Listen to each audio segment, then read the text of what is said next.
नमस्कार, उत्तराखंड समाचार में आपका स्वागत है। मैं रेणु प्रीति पंत। सबसे पहले मुख्य समाचार।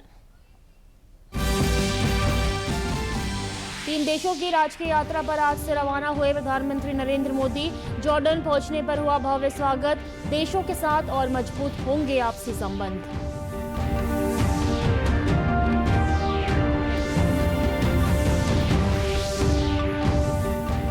मुख्यमंत्री पुष्कर सिंह धामी ने हरिद्वार के दक्षेश्वर महादेव मंदिर में की पूजा अर्चना। दिव्य और भव्य कुंभ के आयोजन के लिए संतों से मांगा सहयोग।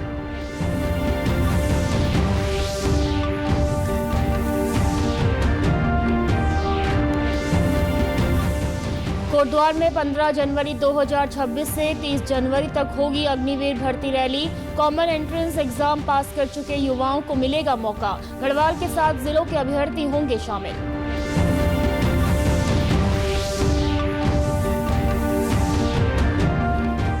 आंगनबाड़ी कार्यकर्तियों को रिटायरमेंट पर मिलेंगे 1 लाख रुपए। कैबिनेट मंत्री रेखा आर्या ने जारी किए निर्देश। सुपरवाइजर के खाली पदों पर प्रमोशन के लिए भी अगले सप्ताह जारी होगी विज्ञप्ति।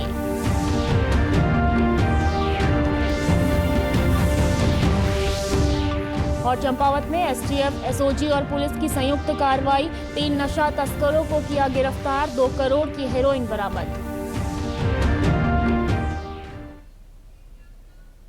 अब समाचार विस्तार से। प्रधानमंत्री नरेंद्र मोदी के ओमान पहुंचने पर जॉर्डन के क्वीन एलिया अंतर्राष्ट्रीय हवाई अड्डे पर प्रधानमंत्री जाफर हसन ने गर्मजोशी से प्रधानमंत्री नरेंद्र मोदी का स्वागत किया, जहां प्रधानमंत्री नरेंद्र मोदी को गार्ड ऑफ ऑनर भी दिया गया है। प्रधानमंत्री नरेंद्र मोदी का भव्य स्वागत भारत जॉर्डन के गहरे और मजबूत संबंधों को दर्शाता है। जॉर्डन में रहने वाले भारतीय समुदाय के लोग प्रधानमंत्री नरेंद्र मोदी का ओमान में स्वागत करने के लिए उत्साहित हैं।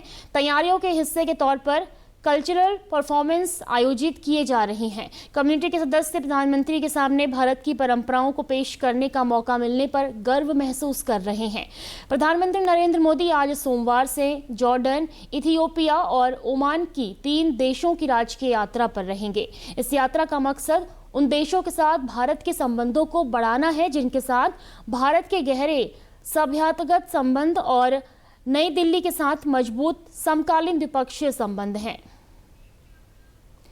अगली खबर की बात करेंगे। मुख्यमंत्री पुष्कर सिंह धामी सोमवार को हरिद्वार पहुंचे, जहां उन्होंने कनखल स्थित दक्षेश्वर महादेव मंदिर में रुद्राभिषेक कर पूजा अर्चना की और प्रदेश की सुख समृद्धि की कामना की। मुख्यमंत्री ने दक्षेश्वर महादेव मंदिर में सन्यासी, बैरागी और निर्मल अखाड़ों के संतों से मुलाकात की। इस दौरान मुख्यमंत्री ने कुंभ मेले की तैयारियों को लेकर भी साधु संतों से चर्चा की। मुख्यमंत्री ने कहा कि साधु संतों के आशीर्वाद और सभी के सहयोग से हरिद्वार में साल 2027 में भव्य कुंभ मेले का आयोजन होगा। जब भी आना होता है तो ऐसी मन में अभिलाषा रहती है, प्रार्थना रहती है कि महादेव का आशीर्वाद मिलेगा। महादेव का आशीर्वाद भी लिया है कि सारे काम सारे प्रदेश के अंदर बिना विघ्न बाधा के संपन्न हो। आने वाले समय में हमारा कुंभ मेला हो रहा है। कुंभ मेला की भी सारी तैयारियां निर्विघ्न रूप से पूरी हों। सभी पूज्य साधु संतों का भी, पूज्य महात्माओं का भी आशीर्वाद लिया है हम सब मिलकर 2027 में। सभी पूज्य संतों के आशीर्वाद से, यहाँ के जनता के समर्थन से हमारा शासन प्रशासन सभी लोग मिलकर कुंभ मेले का आयोजन बहुत अच्छा करेंगे, दिव्य रूप से करेंगे, भव्य रूप से करेंगे। सबकी यात्रा अच्छी हो, सुरक्षित हो, उसके लिए हम लोग काम कर रहे हैं।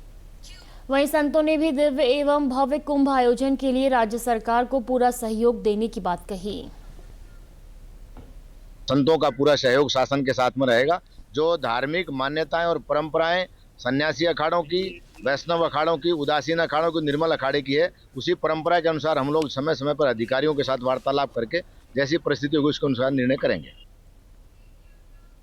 नए वित्तीय वर्ष से आंगनबाड़ी कार्यकर्तियों को रिटायरमेंट पर न्यूनतम 1 लाख रुपए की सहायता राशि मिलेगी। इस निर्णय पर सहमति बनने के बाद कैबिनेट मंत्री रेखा आर्या ने सोमवार को इसके निर्देश दिए। कैबिनेट मंत्री रेखा आर्या ने सचिवालय में महिला एवं बाल विकास विभाग की बैठक ली। उन्होंने बताया कि 1 अप्रैल 2026 से जो भी आंगनबाड़ी कार्यकर्ती रिटायर होगी उन्हें इसका लाभ मिलेगा। इसके अलावा आंगनबाड़ी के रिक्त 88 सुपरवाइजर पदों पर प्रमोशन के लिए विज्ञप्ति 1 सप्ताह के भीतर जारी कर दी जाएगी। आज बैठक में निर्देश दिए हैं कि हम 1 अप्रैल 2026 से इसको हम प्रारंभ करें। जहां एक महिला के रिटायरमेंट पे 1 लाख रुपए मिलेंगे, वहीं उस महिला के जो है 300 रुपए एक दिन की कटौती इस परिप्रेक्ष्य में, सहयोग के परिप्रेक्ष्य में उनसे कटौती की जाएगी। मैं समझती हूँ कि एक ये सम्मानजनक रिटायरमेंट जो है हमारे आंगनबाड़ी बहनों की होगी। हम लगातार आंगनबाड़ी बहनों को सुपरवाइजर बनाने के क्रम में, उनके पदोन्नति के क्रम में लगातार हम निर्णय करते रहे हैं। पूर्व में भी हमने आंगनबाड़ी बहनों को सुपरवाइजर बनाने के में बिल्कुल पारदर्शी व्यवस्था के साथ में यह कार्य पूर्ण किया है। वर्तमान में भी हम आंगनबाड़ी बहनों को सुपरवाइजर पद पर पदोन्नत करने के दिशा निर्देश विभाग के अधिकारियों को दिए हैं। लगभग 88 पद जो है अभी रिक्त चल रहे हैं, तो 88 पदों की विज्ञप्ति शीघ्र जो है आंगनबाड़ी बहनों से सुपरवाइजर बनने की प्रक्रिया में विज्ञप्ति जारी करने के निर्देश दिए हैं। केंद्र सरकार के पर्यावरण, वन एवं जलवायु परिवर्तन मंत्रालय ने स्पोर्ट्स यूनिवर्सिटी बनाने के लिए जमीन की उपलब्धता के बारे में उत्तराखंड सरकार के प्रस्ताव पर सैद्धांतिक सहमति प्रदान कर दी है। हल्द्वानी वन प्रभाग के अंतर्गत गोलापार स्थित 12.317 हेक्टेयर वन भूमि पर स्पोर्ट्स यूनिवर्सिटी का निर्माण होगा।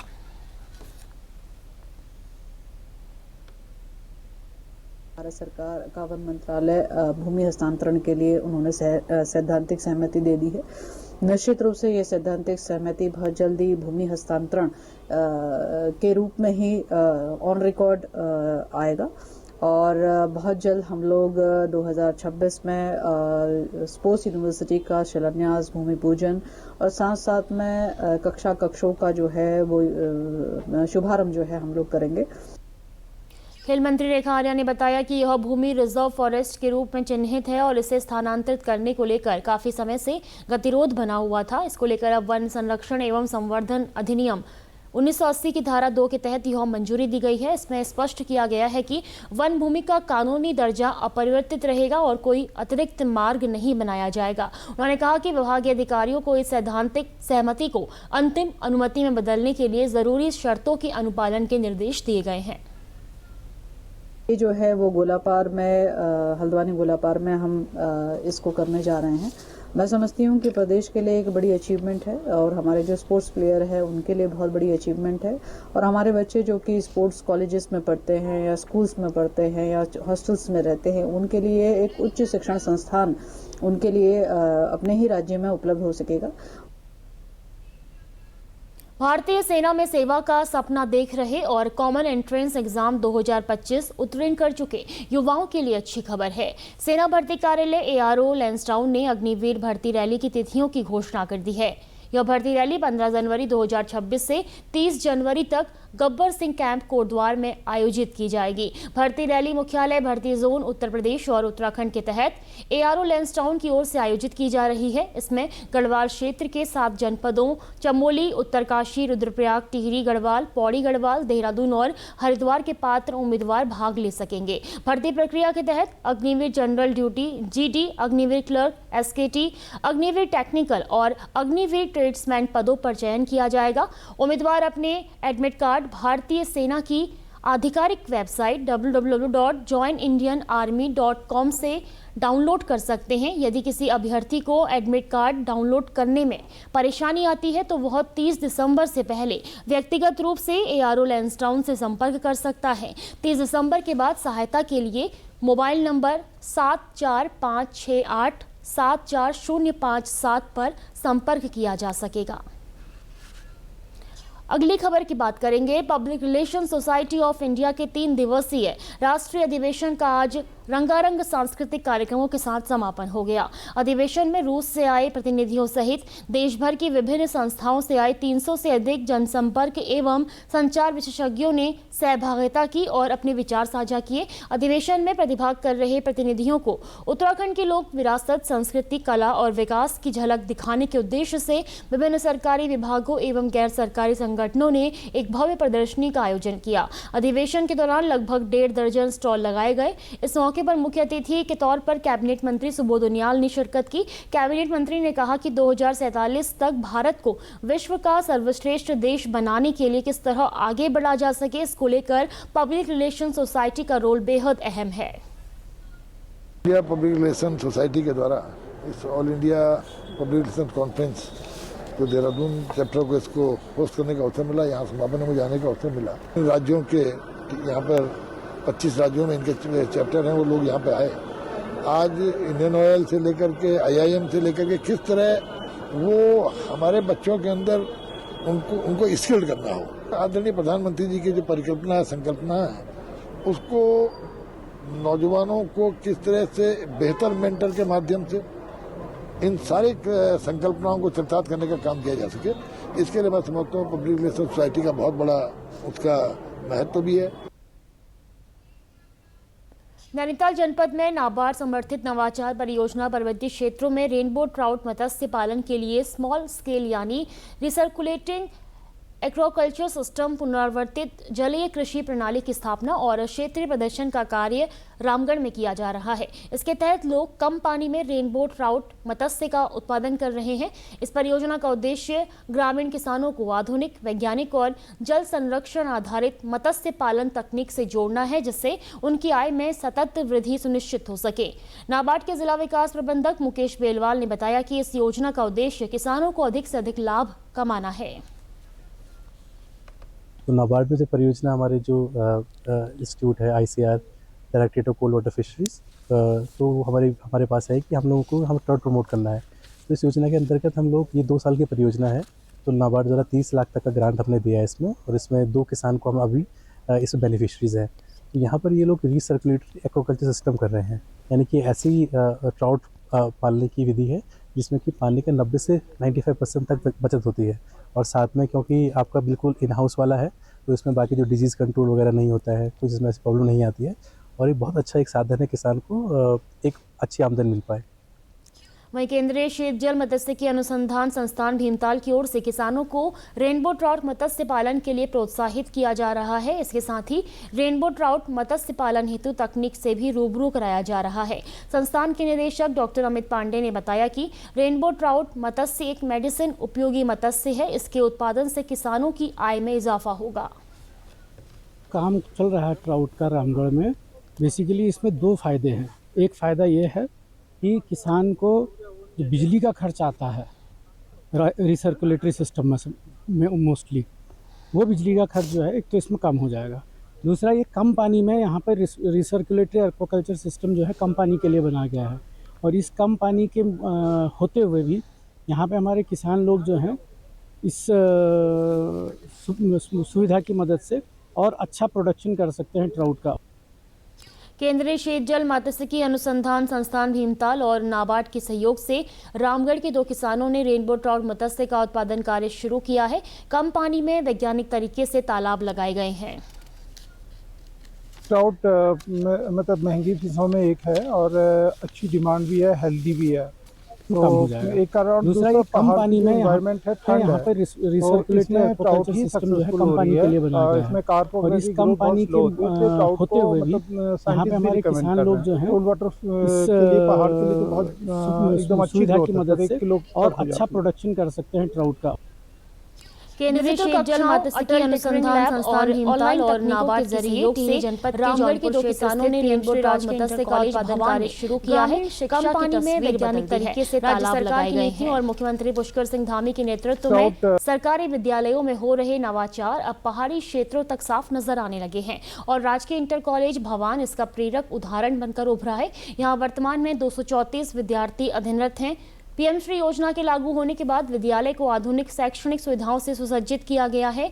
यहाँ IIC कानपुर के सहयोग से स्थापित अटल टिंकरिंग लैब में छात्र robotics, electronics kit, sensor, 3D printer और मॉडल निर्माण जैसी गतिविधियों के माध्यम से नवाचार और प्रयोग का अनुभव प्राप्त कर रहे हैं। यह लैब ग्रामीण छात्रों के लिए विज्ञान और तकनीक से जोड़ने का एक सशक्त मंच बन गई है। विद्यालय में स्मार्ट कक्षाएं भी संचालित की जा रही हैं, जहाँ ऑडियो वीडियो कंटेंट के माध्यम से जटिल विषयों को सरल और रोचक ढंग से पढ़ाया जाता है। जिला प्रशासन टिहरी के प्रयासों से यहाँ फिजिक्स वाला की ऑनलाइन कक्षाएं भी संचालित हो रही हैं, जिससे छात्रों को बड़े शहरों जैसी डिजिटल शिक्षा का लाभ मिल रहा है। इसी स्कूल से पढ़ी हूँ और जब से हमारा स्कूल पीएम श्री स्कूल बनाया तो इस स्कूल में बहुत सारे चेंजेस आए। हमें नया ग्राउंड मिला है खेलने के लिए, सांस्कृतिक प्रोग्राम के लिए नए नए इंस्ट्रूमेंट मिले हैं, स्पोर्ट का नया नया सामान आया है हमारे, वॉलीबॉल, खो खो खेलने के लिए, और स्मार्ट क्लासेस लगी है जिससे हमें पढ़ने के लिए बहुत फ़ायदा मिल रहा है। खेल प्रतिभाओं को निखारने के लिए शिक्षा विभाग और एनजीओ हिमोत्थान के संयुक्त प्रयासों से विद्यालय के 15 छात्रों का चयन ब्लॉक और राज्य स्तरीय प्रतियोगिताओं के लिए हुआ है। इसके अलावा विद्यालय में सुसज्जित पुस्तकालय की सुविधा भी उपलब्ध है, जहां विभिन्न विषयों की पुस्तकों के माध्यम से छात्र प्रतियोगी परीक्षाओं की तैयारी भी कर रहे हैं। हमारा विद्यालय पीएम श्री है और पीएम श्री में बहुत सारी चीज़ें ऐड हुई है, जिसमें कैरियर काउंसलिंग हुई है और अलग से बच्चों को कोचिंग दी जा रही है। फिजिक्स वाले से हमारा जो है जो जिलाधिकारी महोदय उन्होंने टाइप कर रखा है स्कूल को, तो यहाँ से कुछ बच्चे जो है फिजिक्स वाला से जो है वो कोचिंग लेते हैं नीट की, और जो आपकी जेई मेंस की होती है वो तैयारी करते हैं। और अब बहुत सारी कैरियर काउंसलिंग के लिए हम बहुत सारी गतिविधियां स्कूल में चलाते हैं, जिसमें आपको डॉक्टर, वकील, पत्रकार और बहुत सारे जितने भी क्षेत्र होते हैं उन क्षेत्रों के लोगों को यहाँ पर आमंत्रित करके उनको सम्मानित करके उसके बाद वो बच्चों को 1 दिन की क्लास देते हैं और उससे बहुत बच्चों को फायदा मिलता है। राजकीय इंटर कॉलेज भवान केवल एक शैक्षणिक संस्थान नहीं बल्कि सीख, नवाचार और सकारात्मक बदलाव का केंद्र बन चुका है। यह विद्यालय मुख्यमंत्री पुष्कर सिंह धामी की गुणवत्तापूर्ण और तकनीक आधारित शिक्षा की परिकल्पना को जमीनी स्तर पर साकार करता हुआ पूरे क्षेत्र के लिए प्रेरणा बन रहा है। यहाँ लेंगे एक छोटा सा ब्रेक, आप बने रहिए हमारे साथ।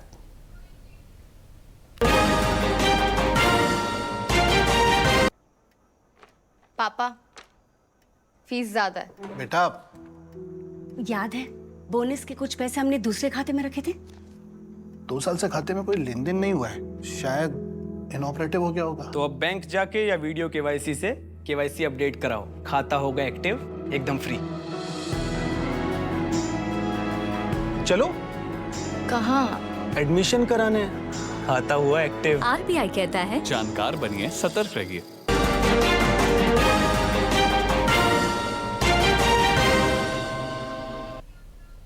ब्रेक के बाद एक बार फिर आपका स्वागत है। बात करेंगे अगली खबर की।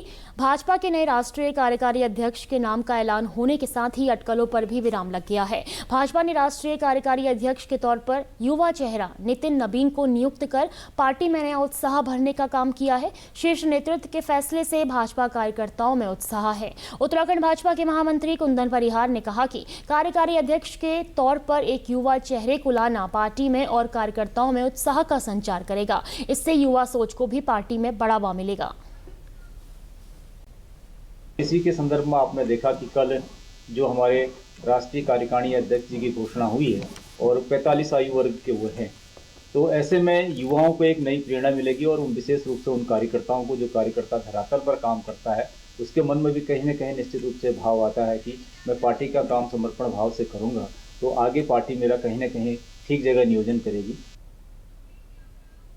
खबर चंपावत से। चंपावत पुलिस ने 799 ग्राम अवैध हेरोइन के साथ 3 आरोपियों को गिरफ्तार किया है। एसओजी, एसटीएफ कुमाऊं और थाना बनबसा पुलिस टीम ने संयुक्त चेकिंग के दौरान बिना नंबर प्लेट की मोटरसाइकिल के साथ आरोपियों को अवैध हेरोइन के साथ गिरफ्तार किया है। पुलिस अधीक्षक चंपावत ने बताया कि तीनों नशा तस्करों के खिलाफ थाना बनबसा में मुकदमा पंजीकृत किया गया है। ग्रुप का सरगना सतनाम सिंह मुंबई, गोवा आदि राज्यों में भी नशा सप्लाई करता है। अंतर्राष्ट्रीय बाजार में इस हेरोइन की कीमत 2 करोड़ रुपए आंकी जा रही है। एसटीएफ कुमाऊं परिक्षेत्र की टीम तथा जनपद चंपावत की बनबसा पुलिस और एसओजी की टीम को एक बड़ी कामयाबी हासिल हुई है। कल खटीमा टनकपुर हाईवे के ऊपर स्ट्रॉन्ग फार्म के नजदीक 3 व्यक्तियों को गिरफ्तार किया गया, जिनके पास से 799 ग्राम इतनी हेरोइन बरामद हुई है। मुकदमा पंजीकृत किया गया है थाना बनबसा में और अग्रिम कार्रवाई जारी है। जनपद चंपावत में 2025 में अब तक कुल 87 एनडीपीएस के मुकदमे पंजीकृत हुए हैं, जिसमें 140 अभियुक्त गणों को जेल भेजा जा चुका है। इसके अलावा 2 गैंगस्टर के मुकदमे पंजीकृत हो चुके हैं और 3 अभियुक्तों के खिलाफ पिट एनडीपीएस की कार्रवाई की जा रही है। भगवान तुंगनाथ के कपाट बंद होने के बाद भी तुंगनाथ धाम में वन विभाग द्वारा पर्यटकों को भेजे जाने पर मक्कू और पापजगपुड़ा के ग्रामीणों ने आपत्ति जताई है। ग्रामीणों के एक शिष्टमंडल ने जिलाधिकारी प्रतीक जैन से मुलाकात की। उन्होंने कहा कि पौराणिक परंपराओं के अनुसार शीतकाल में कपाट बंद होने के बाद तुंगनाथ धाम में तीर्थ यात्रियों का आवागमन पूर्णतः वर्जित था, लेकिन वन विभाग द्वारा पर्यटन के नाम पर यहां कपाट बंद होने के बाद भी पर्यटकों को भेजा जा रहा है। उन्होंने इस पर तत्काल रोक लगाने की मांग की। कपाट बंद होने के बाद वहाँ पे पूर्व से ही पौराणिकता से ही कहीं कोई आदमी वहाँ ऊपर नहीं जाता था, और जब कपाट खुलते थे तभी वहाँ जाते थे। तो उससे पहले जो है वहाँ पर सारे बंद रहते थे। अब आज स्थिति ऐसे आगे वन विभाग द्वारा जो है वहाँ पे पर्यटक के नाम पे वहाँ आदमी भेजे जा रहे हैं, पर्ची के द्वारा पर्ची काटी जा रही है, उनसे शुल्क वसूला जा रहा है और वो अपने हिसाब से अपने काम कर रहे हैं और वहाँ हमारे आस्था पे चोट पहुँचा रहे हैं।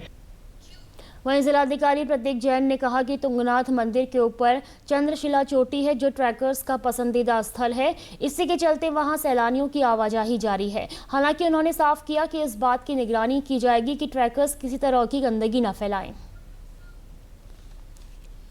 हम सब जानते हैं तुंगनाथ जी के ऊपर ही चंद्रशिला पीक है, जो हमारे ट्रैकर्स हैं उनके लिए बहुत ही एक फेमस स्पॉट है।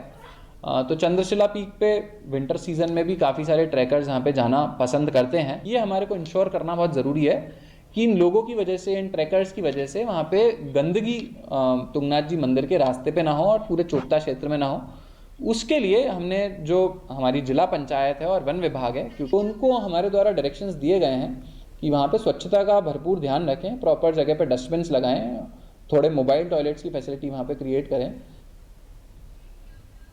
ऋषिकेश तहसील परिसर में जिलाधिकारी सविन बंसल ने जन सुनवाई कार्यक्रम के जरिए आम जनता की समस्याएं सुनी। इस दौरान बड़ी संख्या में लोग शिकायतें लेकर पहुंचे। जिलाधिकारी ने कुंभ की तैयारियों का निरीक्षण भी किया। जन सुनवाई के दौरान 122 शिकायतें दर्ज की गई। जिलाधिकारी ने संबंधित विभागों के अधिकारियों को शिकायतों के त्वरित और समयबद्ध निस्तारण के निर्देश दिए। इसके बाद जिलाधिकारी ने नगर निगम ऋषिकेश क्षेत्र के लाल पानी बीच गुमानीवाला में बन रहे ठोस अपशिष्ट प्रबंधन प्लांट का भी निरीक्षण किया। निरीक्षण के दौरान जिलाधिकारी ने कार्य की प्रगति की जानकारी ली और गुणवत्ता के साथ समय पर कार्य पूर्ण करने के निर्देश दिए। चाहे तहसील की सुनवाई हो या हमारे बहुउद्देशीय शिविर हो, उसका पर्पस ये है कि हम जितना त्वरित निस्तारण कर सकें ग्रीवेंसेस का और एक कनेक्ट बना सके गवर्नेंस में और पब्लिक में।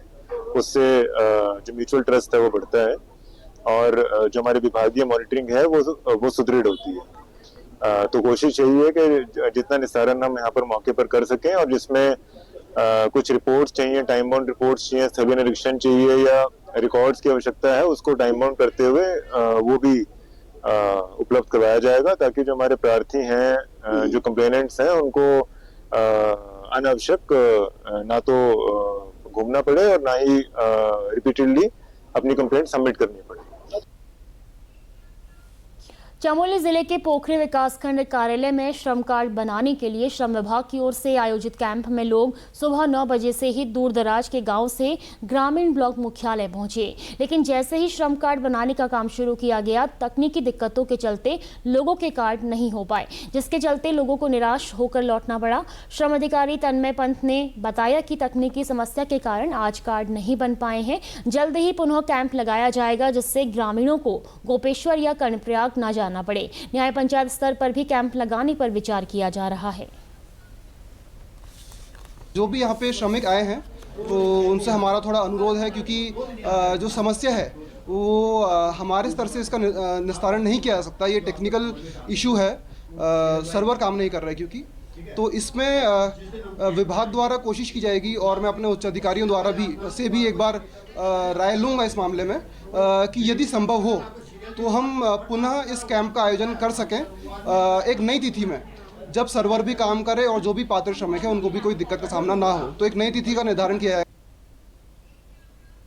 राजधानी देहरादून का रुख करेंगे, जहां नवजात शिशुओं के बेहतर स्वास्थ्य संरक्षण की दिशा में जिला प्रशासन ने सराहनीय कदम उठाया है। इसी कड़ी में गांधी शताब्दी जिला अस्पताल में अब व्यवस्थाएं और बेहतर हो रही हैं। देखिए रिपोर्ट। गांधी शताब्दी जिला अस्पताल में संचालित स्पेशल न्यूबॉर्न केयर यूनिट को अब और अधिक सुदृढ़ व आधुनिक बनाया गया है, जिससे गंभीर रूप से बीमार नवजात शिशुओं को बेहतर इलाज मिल पा रहा है। मुख्यमंत्री पुष्कर सिंह धामी की प्रेरणा और मार्गदर्शन में स्वास्थ्य सेवाओं को मजबूत करने के मकसद से ये पहल की गई है। जिलाधिकारी सविन बंसल खुद SNCU की नियमित मॉनिटरिंग कर रहे हैं। डीएम ने नवजात शिशुओं को अस्पताल तक सुरक्षित रूप से लाने और ले जाने के लिए एक डेडिकेटेड वाहन भी तैनात किया है। जिससे समय पर इलाज सुनिश्चित हो सके। नवजात शिशुओं की बढ़ती संख्या को देखते हुए पहले सिंगल वार्ड में संचालित 6 बेड के SNCU को अब डबल वार्ड में विस्तारित कर 12 बेड कर दिया गया है। पिछले साल नवंबर 2024 में SNCU शुरू हुआ 6 बेड के साथ, लेकिन हमारे माननीय मुख्यमंत्री के दिशा निर्देशों के अनुसार और डॉक्टर DM सर का जो पर्सनल इंटरेस्ट है, ये अब इसमें पूरे 12 बेड हो गए हैं SNCU के लिए। अब हम 12 नवजात शिशुओं को उपचारित कर सकते हैं। यहाँ पे हम जिला अस्पताल के साथ साथ पेरीफेरी के बच्चों को भी एडमिट कर रहे हैं। बेहतर चिकित्सकीय व्यवस्था, ट्रेंड डॉक्टरों और नर्सिंग स्टाफ की उपलब्धता के चलते अब तक 492 से अधिक नवजात शिशुओं को सफल इलाज के बाद डिस्चार्ज किया जा चुका है। देहरादून के गांधी शताब्दी जिला अस्पताल में नवंबर 2024 में शुरू हुई इस यूनिट को अब आधुनिक सुविधाओं से लैस किया गया है। SNCU में 2 मदरबोर्ड, स्टाफ रूम सहित अन्य आवश्यक व्यवस्थाएं उपलब्ध कराई गई हैं। अस्पताल में भर्ती नवजात शिशुओं के माता पिता ने भी जिला प्रशासन की इस पहल की सराहना की है। उनका कहना है कि यहाँ डॉक्टरों और नर्सिंग स्टाफ 24 घंटे पूरी तत्परता से बच्चों की देखभाल कर रहे हैं, जिससे उन्हें भरोसा मिला है। इसके लिए वो मुख्यमंत्री और जिलाधिकारी का आभार जता रहे हैं। मैं हरिद्वार से हूँ और मेरा 8 दिन का बेबी जो यहाँ अंदर अस्पताल में ठीक ठाक है। यह जो व्यवस्था है ठीक ठाक है, डॉक्टर लोग, टीचर लोग सब ठीक ठाक देख रहे हैं और इसके लिए मैं DM साहब से और धामी जी का बहुत बहुत धन्यवाद। मैं हूँ हरिद्वार में, तो मेरे बच्चे की 6 तारीख को डिलीवरी हुई 3:16 पर, तो उसके लिए मुझे वहाँ से यहाँ रेफ़र कर दिया गया है। तो मेरे बच्चे की देखभाल जो सही हो रही है, बिल्कुल बढ़िया है, कोई दिक्कत नहीं है हमें। SNCU यूनिट जिले में सुदृढ़ होती स्वास्थ्य सेवाओं का एक उत्कृष्ट उदाहरण बनकर उभरी है। स्वास्थ्य सुविधाओं के विस्तार में SNCU में अब नवजातों को बेहतर और सुरक्षित उपचार मिल रहा है। देहरादून का यह SNCU न सिर्फ नवजात शिशुओं के जीवन को सुरक्षित कर रहा है, बल्कि जन कल्याण की दिशा में जिला प्रशासन की संवेदनशीलता और प्रतिबद्धता का भी उदाहरण है। ब्यूरो रिपोर्ट, दूरदर्शन समाचार, देहरादून। प्रदेश के समाचारों में बस इतना ही। चलते चलते मुख्य समाचार एक बार फिर। 3 देशों की राष्ट्रीय यात्रा पर आज से रवाना हुए प्रधानमंत्री नरेंद्र मोदी। जॉर्डन पहुंचने पर हुआ भव्य स्वागत। देशों के साथ और मजबूत होंगे आपसी संबंध।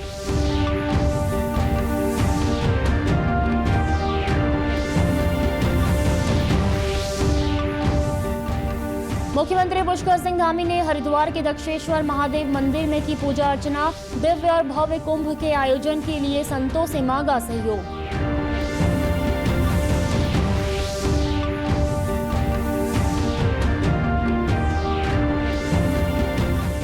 कोटद्वार में 15 जनवरी 2026 से 30 जनवरी तक होगी अग्निवीर भर्ती रैली। कॉमन एंट्रेंस एग्जाम पास कर चुके युवाओं को मिलेगा मौका। गढ़वाल के 7 जिलों के अभ्यर्थी होंगे शामिल।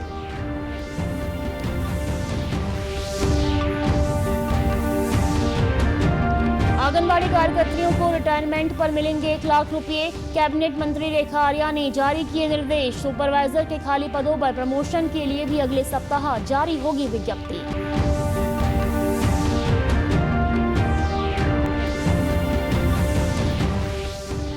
और चंपावत में STF, SOG और पुलिस की संयुक्त कार्रवाई। 3 नशा तस्करों को किया गिरफ्तार। 2 करोड़ की हेरोइन बरामद।